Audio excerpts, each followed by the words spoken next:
नमस्कार दोस्तों, एक बार फिर से ज्ञान एकेडमिक प्रयागराज में आपका स्वागत है। और मैंने आपको प्रीवियस क्लास में संविधान के प्रीवियस क्लास में जो आपके साथ डिस्कशन किया था वो 1813 के एक्ट के तहत आपके साथ मैंने डिस्कशन किया था। और उसमें मैंने आपको बताया था कैसे कंपनी के एकाधिकार को समाप्त किया गया और कंपनी के एकाधिकार को सीमित किया गया, ना कि समाप्त किया गया। कंपनी के एकाधिकार को सीमित किया गया और सीमित करने के उपरांत उसके व्यापार को चाय और चीन के साथ, भारतीय चाय और चाइना के साथ बनाए रखा गया। और मैंने कहा आपके साथ आपको बताया था कल या प्रीवियस क्लास में मैंने आपको बताया था कि जो ईसाई मिशनरी हैं वो भारत आए और अपना धर्म प्रचार प्रसार किए। और तीसरा पॉइंट बताया था शिक्षा के क्षेत्र में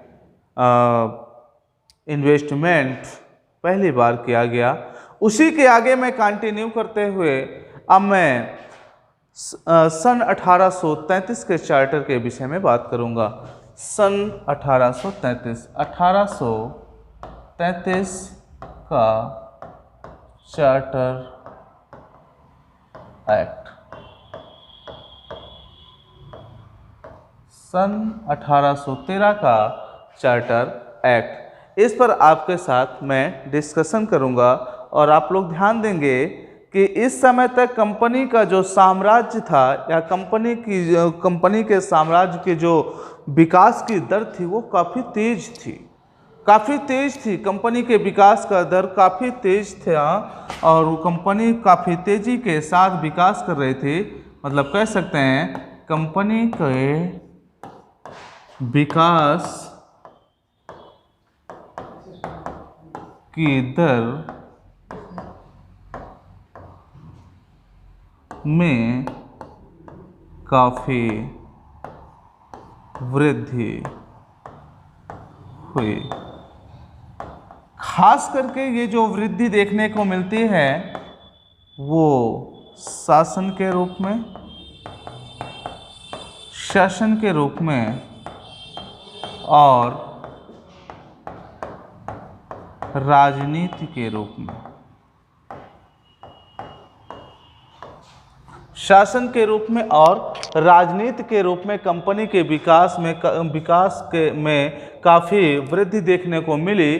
तो इसी के अकॉर्डिंग जो ब्रिटेन है, ब्रिटेन में औद्योगिकरण का दौर चल रहा था और ब्रिटेन के व्यापारियों को भी भारत से सामान चाहिए हुआ करता था। तो जो ब्रिटिश गवर्नमेंट थी, ब्रिटिश संसद थी, उसने 1813 के चार्टर में कंपनी के व्यापारिक एकाधिकार को सीमित किया था और 1833 के चार्टर एक्ट के तहत कंपनी के व्यापारिक अधिकारों को समाप्त कर दिया।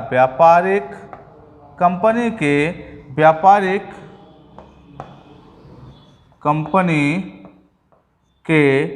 व्यापारिक एकाधिकार को समाप्त कर दिया।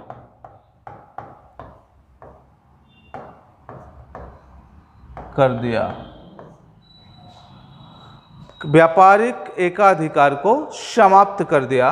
और इसमें क्या प्राविधान किया गया 1813 के चार्टर में? व्यापारिक एकाधिकार को समाप्त करते हुए कंपनी को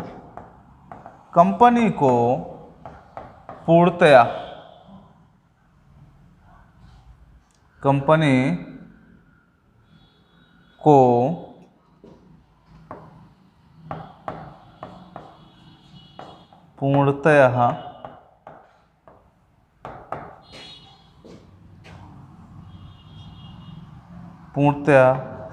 राजनीतिक और प्रशासनिक संस्था बना दिया गया। प्रशासनिक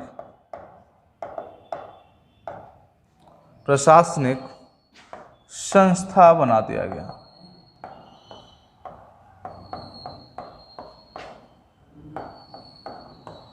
अच्छा देखिएगा, इस समय ये स्थिति तो आ गई, कंपनी के विकास की दर में काफ़ी वृद्धि हुई और कंपनी के शासन के रूप में, कंपनी के शासन के रूप में, हाँ, शासन के रूप, कंपनी के व्यापारिक विकास के दर में काफ़ी वृद्धि हुई, खास करके शासन के रूप में और राजनीति रूप में। और कंपनी के व्यापारिक एकाधिकार को समाप्त कर दिया गया। व्यापारिक एकाधिकार को समाप्त करने के बाद कंपनी को पूर्णतः राजनीतिक और प्रशासनिक संस्था बना दिया गया।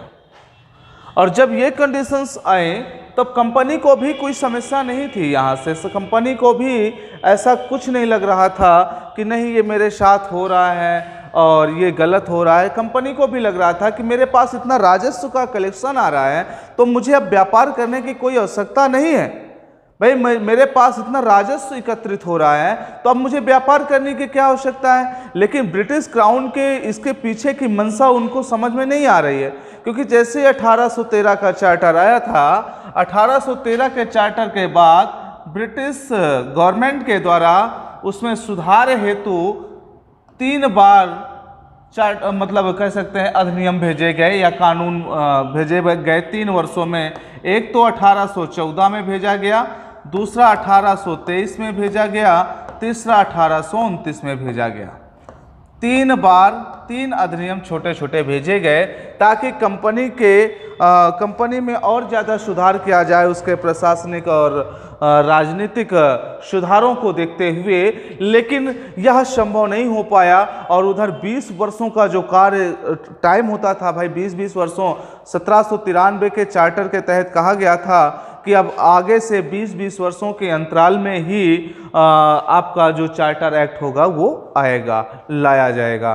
ठीक है, तो उसी क्रम में देखते हैं कि जब ये 1833 का टाइम भी पूरा हो रहा था और बीच में ये 3 अधिनियम छोटे छोटे आए उसमें सुधार से संबंधित, लेकिन इसमें उनको बहुत ज़्यादा सफलताएं अर्जित नहीं हुई। अच्छा, एक चीज़ और बता दूं, 1833 के चार्टर को एक और नाम से जानते हैं। इस चार्टर का जो नाम है सेंट हेलेना एक्ट, ध्यान दीजिएगा, बहुत इंपॉर्टेंट है, सेंट हेलेना एक्ट।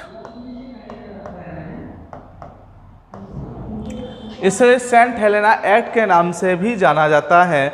और देखिएगा, इसको आप लोग स्क्रीनशॉट ले लीजिए और या तो इसको नोट डाउन करना चाहें तो नोट डाउन कर सकते हैं, नोट कर लीजिएगा इसे। और मैं इसके बाद इसके आगे कंटिन्यू आपको करते हुए बताता हूं कि आगे क्या घटनाक्रम होता है, क्या घटनाएं घटती हैं। ठीक है, तो देखिएगा, हो गया।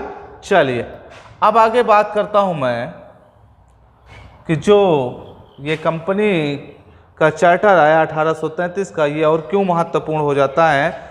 मैंने आपसे बात किया था सन 1813 के चार्टर के तहत शिक्षा के क्षेत्र में 1 लाख रुपए खर्च किए जाने की बात की गई थी और उसी समय ईसाई मिशनरी भी भारत आए थे। अब देखिए यहाँ पर आगे क्या प्रावधान हुआ। आप लोगों को पता है जो गवर्नर, बंगाल का गवर्नर हुआ करता था, जो बंगाल का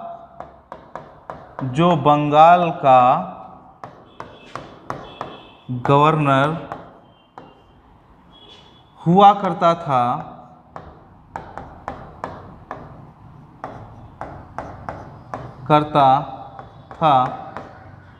उसे अब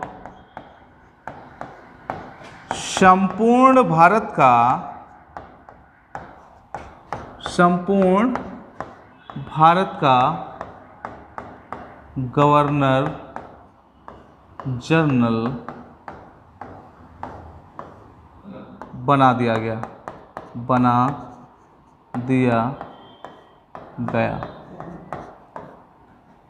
अब प्रश्न यहां से एक ये उठता है, प्रश्न क्या है कि बंगाल का गवर्नर जनरल हुआ करता था, मतलब इसके बाद अब बंगाल का गवर्नर जनरल नहीं होगा। अब कौन होगा? उसे अब भारत का गवर्नर जनरल कहा जाएगा, संपूर्ण भारत का गवर्नर जनरल कहा जाएगा। तो आपसे प्रश्न पूछ लेता है कभी कभार कि बंगाल का अंतिम गवर्नर जनरल कौन था। तो बंगाल का अंतिम गवर्नर जनरल था लॉर्ड विलियम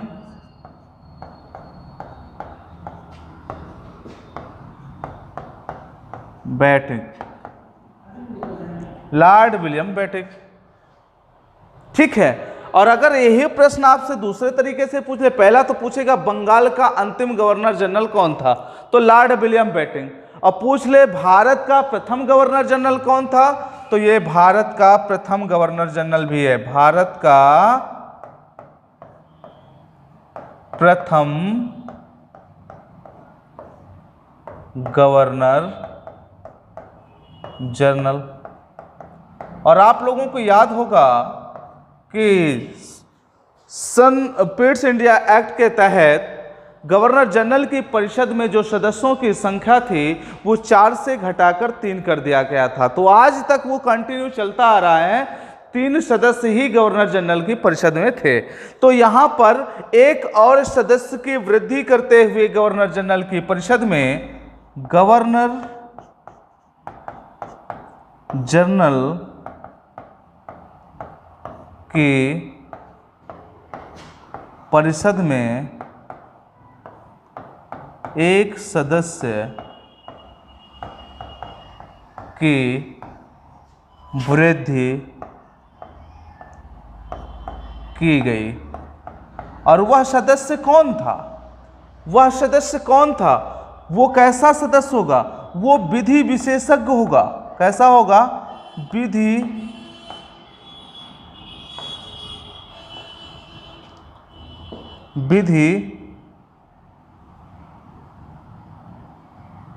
वेत्ता होगा। कैसा होगा, विधि वेत्ता होगा।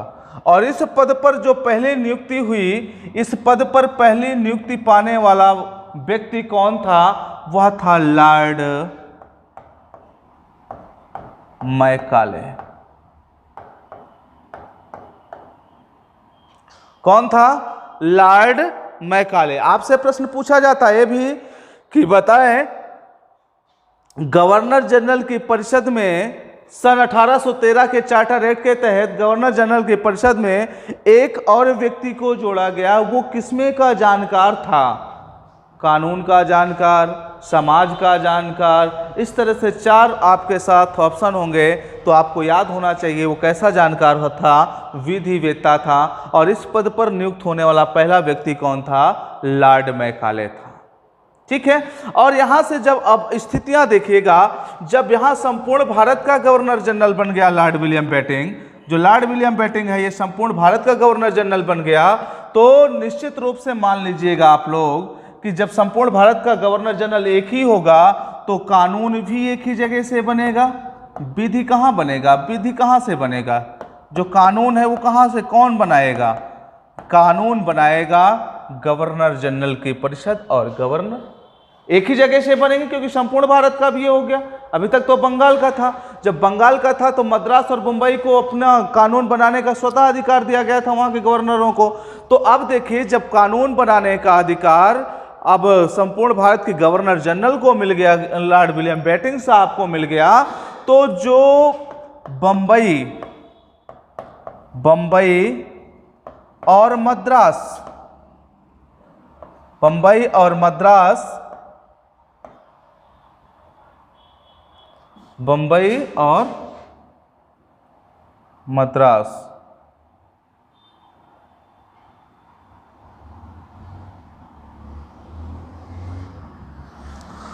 हाँ, बंबई और मद्रास,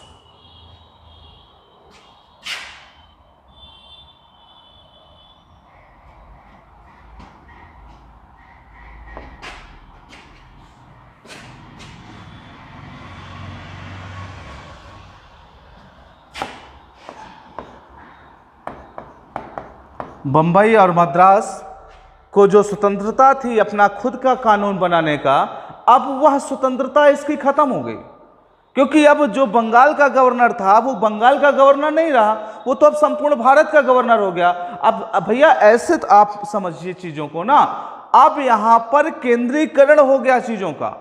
अभी तक तो सब अपने अपने अलग अलग स्टेट की बात होती थी, अब यहां पर सभी व्यवस्थाएं एक ही जगह पर सेंट्रलाइज हो गई, केंद्र पे हो गई। क्योंकि जब बंगाल का गवर्नर जनरल होता था तो वो एक क्षेत्र का होता था, एक प्रेसिडेंसी का होता था, लेकिन अब यहां से देखिए, जब वो संपूर्ण भारत का गवर्नर जनरल हो जाएगा तो संपूर्ण भारत में जो भी विधि बनेगा, कानून बनेगा, वह एक ही जगह सेंट्रलाइज हो गया, भारत का जो गवर्नर जनरल है। तो जब भारत का गवर्नर जनरल जो कानून को बनाएगा, उसी कानून को एडॉप्ट करना पड़ेगा सभी लोगों को। तो जो स्वतः आपके पास जो पहले स्वतंत्रताएं थी कि आप अपना कानून खुद बना लेते थे, अब वह अपना खुद का कानून आप नहीं बना सकते। अब यह कानून कौन बनाता था? यह कानून बनाता था बंगाल का, भारत का गवर्नर जनरल और उसकी परिषद। आप देखिए जो बंगाल का भारत का गवर्नर जनरल और उसकी परिषद जब कानून बनाते थे, तो इस कानून का विरोध केवल एक व्यक्ति ही कर सकता था। एक ही व्यक्ति कर सकता था, या एक ही संस्था कर सकती थी, जिसको कहा जाता था बोर्ड ऑफ कंट्रोल। क्या बोलते थे इसको? Board of control. इसके अलावा कोई भी इसके बनाए हुए कानून का उल्लंघन नहीं कर सकता था। और देखिएगा, जितने भी कानून इधर उधर बिखरे पड़े हुए थे, भाई कानून बनता था, इंप्लीमेंट होता था, उसका रख रखाव तो सही से हो नहीं पा रहा था। तो लॉर्ड विलियम बेंटिंक साहब ने क्या किया कि जितने भी संहिताकरण या जितने भी कानून थे, उन सभी कानूनों को इकट्ठा करने के लिए एक आयोग का गठन किया सन 1834 में। कब? सन 1834 में एक आयोग का गठन किया, जिसे विधि आयोग कहा जाता है। क्या कहा जाता है? विधि आयोग। विधि आयोग का गठन किया गया। ठीक है, विधि आयोग का गठन किया गया। पहले आप इसका स्क्रीनशॉट ले लीजिए, या तो इसको नोट डाउन कर रहे हो तो नोट डाउन कर लीजिए। आगे मैं जो है फिर कंटिन्यू होता हूं, फिर आगे कंटिन्यू करता हूं मैं। हो गया? देख लीजिएगा। चलिए, अब इसके बाद मैं बात कर रहा था आपसे कि जो ये विधि आयोग था,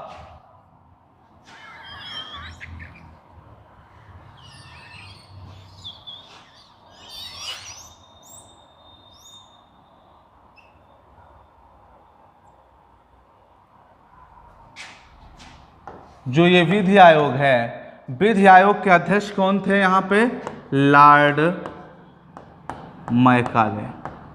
ध्यान रखेंगे, ये प्रश्न पूछा जाता आपसे। विधि आयोग के अध्यक्ष कौन थे? लॉर्ड मैकाले थे। अच्छा, इसी अधिनियम के तहत एक और बात बता देता हूं। सन 1829 में, छोटा सा घटनाक्रम है, बता देता हूं।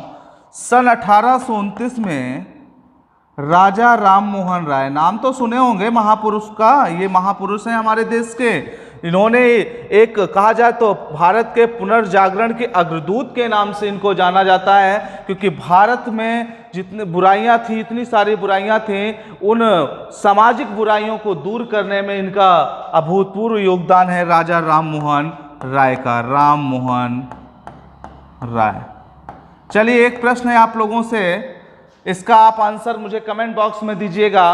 राजा राम मोहन राय की समाधि स्थल कहाँ स्थापित है, या कहाँ पर उनकी डेथ हुई थी, या उनकी समाधि स्थल कहाँ पर है? बताइएगा। फिर से प्रश्न सुनिएगा, राजा राम मोहन राय की समाधि स्थल कहाँ स्थित है?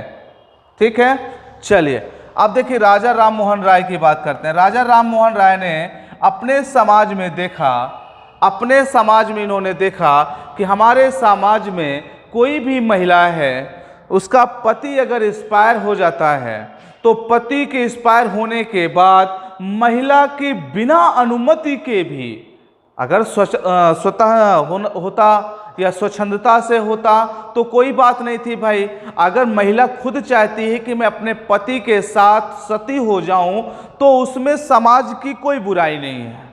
ठीक है, क्योंकि वैसे हम आज जो वर्तमान का संविधान है, वो जीवन जीने का अधिकार की बात करता है, मरने की बात नहीं करता, ना तो मरने की इजाजत देता है। आर्टिकल 21 में भली भांति इसका बेहतरीन ढंग से विवेचना किया गया है।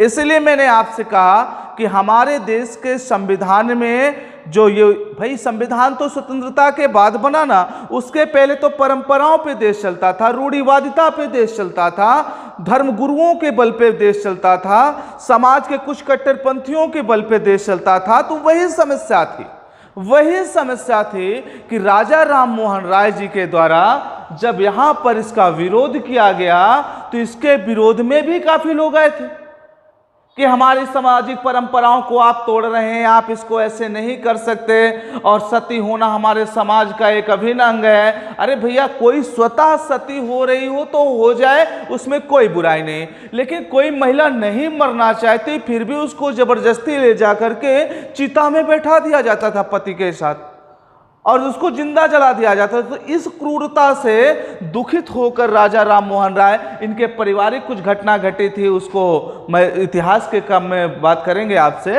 लेकिन अभी आप देखें यहाँ पे कि इनके पारिवारिक कुछ घटना घटी जिससे इनका हृदय एकदम विच्छेदित हो गया, और जिसके कारण इन्होंने ये मुहिम छेड़ दी कि मैं जो है अब इस सती प्रथा के उन्मूलन के लिए पूर्णतया प्रयास करूंगा और देखता हूं जहां तक सफल होगा।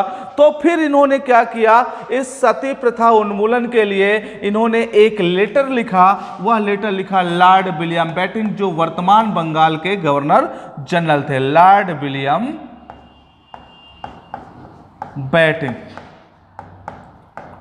बेटिंक को इन्होंने एक लेटर लिखा। लॉर्ड विलियम बेटिंक से इन्होंने सिफारिश किया कि देखिए सर, हमारे समाज में बड़ी बुराई है, इसको दूर करने के लिए प्लीज आप हाउस ऑफ कॉमन या हाउस ऑफ लॉर्ड्स से एक अधिनियम बनवाइए और उस अधिनियम के तहत इसको हमारे समाज से दूर करवाइए। तो लॉर्ड विलियम बेटिंक ने कहा ठीक है, हम आपके इस प्रस्ताव को स्वीकार करते हैं और हम अपनी तरफ से पूर्णतः प्रयास करेंगे कि आपके समाज में जो ये बुराई है इसको दूर किया जाए। अच्छा, दरअसल क्या है, मानसिकता अंग्रेजों की ये थी कि फूट डालो और राज करो।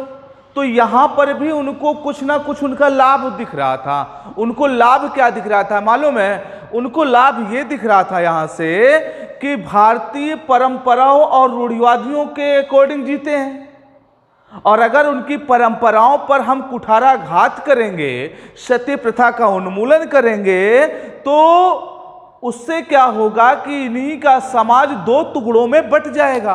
कुछ लोग सती प्रथा के समर्थन में हो जाएंगे और कुछ लोग सती प्रथा के विरोध में हो जाएंगे।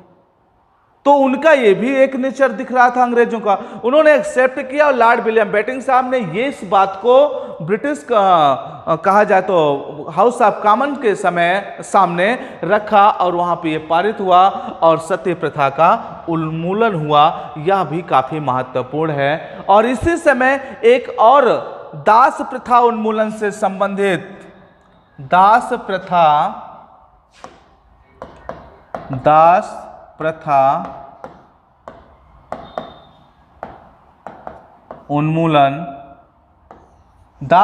उन्मूलन से संबंधित विधेयक भी यहीं पर पारित हुआ था, लेकिन वह लागू नहीं हो पाया। वह लागू हुआ था कब? 1843 में लॉर्ड एलनबरो के कार्यकाल में। लॉर्ड एलनबरो के कार्यकाल में। किसके कार्यकाल में? लॉर्ड एलनबरो के कार्यकाल में। ठीक है, चलिए, ये इतनी सारी इंफॉर्मेशन रही। अब इसके बाद जब विधि आयोग का गठन हो गया और ये कंडीशंस आ गई, इसका आप स्क्रीनशॉट लीजिए, इसके बाद मैं आगे बढ़ता हूं। फिर लीजिए आराम से आप स्क्रीनशॉट इसका।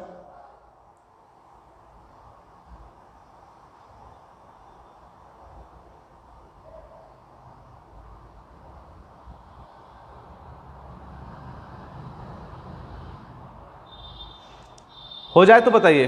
हो गया? चलिए आगे देखते हैं।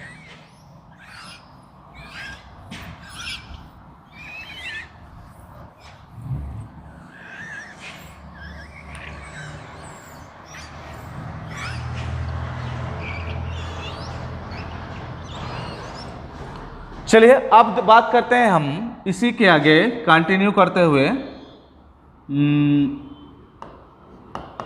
अधिनियम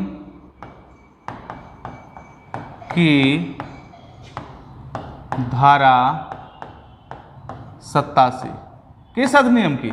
जो अधिनियम आप पढ़ रहे हैं 1833 के अधिनियम की, 1833 के अधिनियम की धारा 87 के तहत ये कहा गया कि कोई किसी के मूल, वंश, जाति के आधार पर जो अभी तक जो चुने जाते थे गवर्नर जनरल के परिषद में, या तो जो अधिकारी वर्ग चुने जाते थे वो सीधे सीधे स्वतः से चुन लिया जाता था, जिसे क्या होता है मनोनयन, तो मनोनयन के आधार पर चुन लिया जाता था। लेकिन अब यहाँ पे कहा गया किसी के साथ कोई भी भेदभाव नहीं होगा, और ये धारा 87 के तहत यह व्यवस्था की गई और सभी को यहाँ पर चुने जाने का अधिकार होगा। कह सकते हैं एक प्रतियोगिता जैसे हो गया, प्रतियोगिता के माध्यम से चुने जाने की बात की जाने लगी। और यहाँ जो भी लोग चुने जाते थे वो भारतीय भी हो सकते थे, ब्रिटेन के भी लोग हो सकते थे, क्योंकि अब यहाँ पर किसी भी तरह का ये मनोनयन का सिद्धांत अब लागू नहीं होगा, यहाँ पर सभी लोग चुन के आना शुरू हो जाएंगे।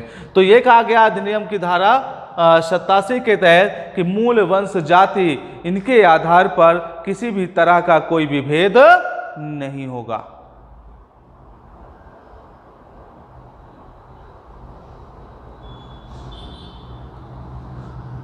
ठीक है, जो भारत का गवर्नर जनरल है, आगे देखते हैं, जो भारत का गवर्नर जनरल है इसे संपूर्ण भारत के लिए, संपूर्ण भारत के लिए बजट बनाने का अधिकार दिया गया, अधिकार दिया गया। देखिए ये व्यवस्था अच्छी है। अब भारत का जो गवर्नर जनरल है उसे संपूर्ण भारत के लिए, किसी एक पर्टिकुलर क्षेत्र के लिए नहीं। अभी जैसे बंगाल का गवर्नर था, बंबई का गवर्नर था, या मद्रास का गवर्नर था, वो तो सब अलग अलग होते थे, अपने अपने क्षेत्र के लिए बनाते थे। लेकिन अब देखिएगा यहाँ पे सेंट्रलाइज हो गया। जैसे आज हमारे देश में आज होता है ना कि भारत का अलग बजट होता है, भारत देश का अलग बजट संपूर्ण भारत के लिए होता है, और स्टेट का अलग होता है। तो ये विकेंद्रीकरण का प्रभाव है। अभी यहाँ पे मैंने कहा था ये केंद्रीकरण है, तो यहाँ अभी जो भी चीजें रिलीज होंगी वो सब सेंटर से ही होंगी, ठीक है ना, स्टेट से अभी यहाँ मतलब नहीं है। तो देखिएगा भारत का गवर्नर जनरल जो होता था उससे संपूर्ण भारत के लिए बजट बनाने का अधिकार दे दिया गया। काफी इंपॉर्टेंट है, इस चीज को याद रखेंगे कि संपूर्ण भारत के लिए बजट बनाने का अधिकार कब दिया गया या किस अधिनियम के तहत दिया गया। तो आंसर होगा वह अधिनियम है आपका वह अधिनियम है आपका कौन सा अधिनियम है 1833 का। कब का है अधिनियम? 1833 का अधिनियम है। और यहाँ पे कहा जाता है संविधान निर्माण की ओर आंशिक संकेत मिलना शुरू हो गए थे। जब ये सब चीजें आ गई यहाँ पर, तो यहाँ पर एक चीज और हो गया कि संपूर्ण भारत के लिए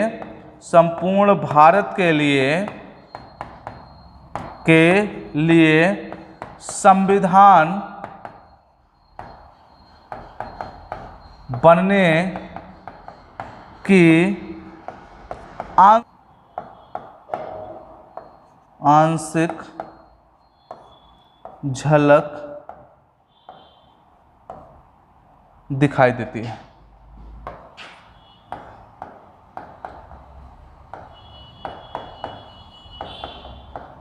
ठीक है, क्लियर? ये रहा आपके 1833 के अधिनियम की व्यवस्थाएं। क्या आप लोगों को बेहतर लगा? देखिएगा यह 1833 के अधिनियम का जो व्यवस्था है, जितनी भी इसके अंदर व्यवस्थाएं थी 1833 के अधिनियम के अंतर्गत, उन व्यवस्थाओं पर मैंने आपके साथ डिस्कशन किया।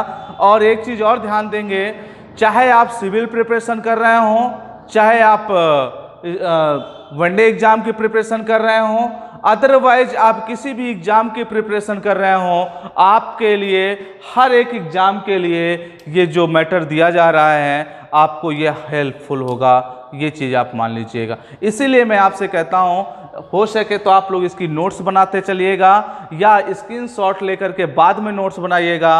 और अगर आपको ये लगे कि हमें लिखने चलना है तो बीच में पॉज करके भी आप इसको नोट डाउन कर सकते हैं। ठीक है, तो देख लीजिएगा इस अधिनियम में जितनी सारी व्यवस्थाएं थी उसको मैंने आपके साथ डिस्कशन कर लिया, और इसके बाद मैं आपसे नेक्स्ट क्लास में इसके आगे मैं कंटिन्यू आपके साथ डिस्कशन करूंगा। और एक चीज़ और आपको बता देते हैं, पेट का एग्ज़ाम की डेट डिक्लेयर हो चुकी है और समथिंग अगस्त माह में 20 अगस्त के आसपास उसके एग्ज़ाम को कंडक्ट कराया जाएगा। इसलिए आप प्रिपरेशन को सीरियस रूप से शुरू कर दीजिए, क्योंकि अब बहुत ज़्यादा समय आपके पास नहीं बचा। मुश्किल से गिनती के आपके पास 35 से 40 दिन 45 दिन बचे हैं। अब उसी में आपको प्रिपरेशन करनी होगी। ठीक है, अब उसी में आपको प्रिपरेशन करनी होगी, उसी में आपको सभी कार्य करने होंगे अपने दैनिक। तो इसी वजह से मैं आपसे कह रहा हूँ, अब सीरियस हो जाइए, अब नहीं तो कभी नहीं। ध्यान दीजिएगा, अभी नहीं तो कभी नहीं, और सीरियस होकर पढ़ लीजिए। क्योंकि आपको पता है लेखपाल हो, वीडियो हो या अदरवाइज यूपी SSS से आने वाला कोई भी एग्ज़ाम कंडक्ट कराया जाना हो, जब तक आप पेट एग्ज़ाम क्लियर नहीं करेंगे तब तक आपकी एलिजिबिलिटी उनके सामने नहीं आएगी, तब तक आप फॉर्म फिलअप नहीं कर पाएंगे।